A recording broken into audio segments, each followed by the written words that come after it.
The following contains spoilers for the premiere episode of Star Trek: Strange New Worlds. Today, Strange New Worlds makes its debut on Paramount, the long-awaited third live-action series in the new Kurtzman era. But, while Discovery carried the burden off being the first Star Trek show in 12 years and Picard saw the return of a beloved character after 17 years, Strange New Worlds is dealing with a more recent problem.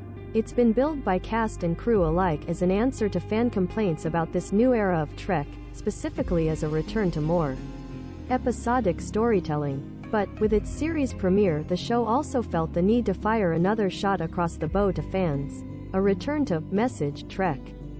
Star Trek, from the beginning, has always been imbued with Gene Roddenberry's humanist philosophy.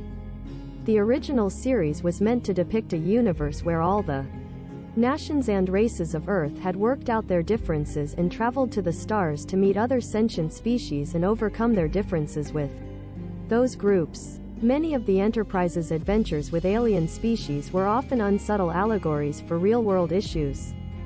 For example, and most memorably, Let That Be Your Last Battlefield, wherein two warring members of the same species hate each other due to the color configuration of their faces, black on the right side, or black on the left side. They looked a lot like a black and white cookie, if you've ever eaten one of these New York classics. Marnie Grossman, Paramount. The follow-up shows would tackle other issues in their own ways, from the next generation handling issues of drug addiction, badly, gender identity, also kind of badly, and basic civil rights. Those were actually pretty good. Deep Space Nine can claim one of the best episodes of the entire franchise with Far Beyond the Stars, in which Captain Sisko experiences visions that place him in the shoes of a black science fiction writer trying to tackle the racial injustices of the early 20th century. That particular episode of Deep Space Nine is not just meaningful in what it has to say about race, but in the role of science fiction as a way to explore social issues and address injustices. There's a quote from Stargate SG-1, "Yeah, the other Star franchise, that I often go back to. Science fiction is an existential metaphor that allows us to tell stories about the human condition. That is, we can take real-world issues and bury them under fanciful elements, such that we can portray them without immediately sending up someone's hackles, then comment on them with the caveat, this is just a what if, after all. It's not real. It's not real, but it makes you think." Science fiction is the storytelling equivalent of hiding your dog's pills inside a treat. Marnie Grossman, Paramount. However, Discovery and Picard have largely stayed away from message storytelling, choosing largely to focus on long-term character exploration over a long serialized story. If the shows chose to make any broad statements, it was by the mere presence of marginalized groups and integrating them into the universe. Discovery is the first show led by a black female captain, with many of its main and recurring characters existing on the queer spectrum.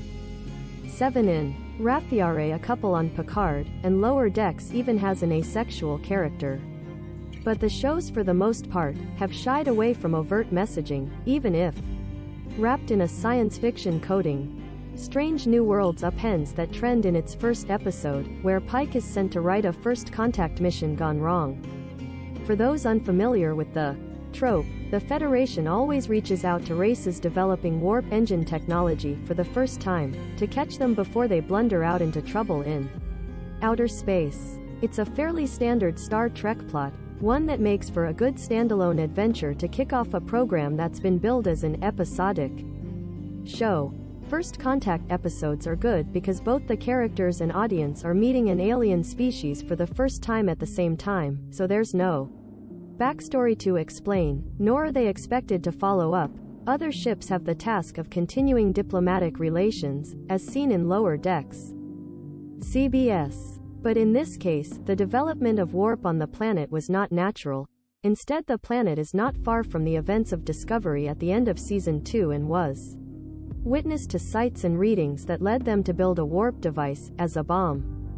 While Starfleet protocol would dictate that the planet should just be allowed to blow themselves up, Pike decides to take responsibility instead, stepping in and delivering a message along the lines of the day the Earth stood still. Thalas, we'll blow you up, and more, don't do this to yourselves. There's an entire speech about how Earth went through the same kind of struggles, and thesis where the message stops being allegorical as Pike specifically shows footage of January 6, 2021. It's rare for Star Trek to directly acknowledge the present day in its storytelling, partly because that facet of continuity is a mess, the worldwide eugenics. Wars were originally supposed to take place in the 90s, for example, but mostly because it violates the whole science fiction as metaphor principle. When the show specifically points at something you personally know, something you're almost sure to have an opinion on, it's easy to feel like it's turned against you when your opinions don't align. Even if they do line up, people don't particularly like being lectured. So for a show that's trying to win back fans that seem to have turned away from this new era of Trek, it's a weird path of strange new worlds to take. CBS. But, between this and the Season 4 finale of Discovery and its Stacey Abrams cameo, it seems that Star Trek has no interest in being metaphorical anymore. Too many people are missing the point. There are those on the internet that love to complain about woke Trek even though the show has always addressed racism, sexism, gender identity, drug addiction, religious belief, terrorism, persecution of minorities, slavery, colonialism, environmentalism, the list goes on. Many of these situations weren't even that subtle.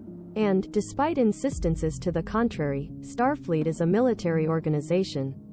The Federation is a government. Almost everything they do is political by definition. But that seems to have escaped many viewers, forcing the franchise to drag the real world in to make its. All products recommended by Engadget are selected by our editorial team, independent of our parent company. Some of our stories include affiliate links. If you buy something through one of these links, we may earn an affiliate commission.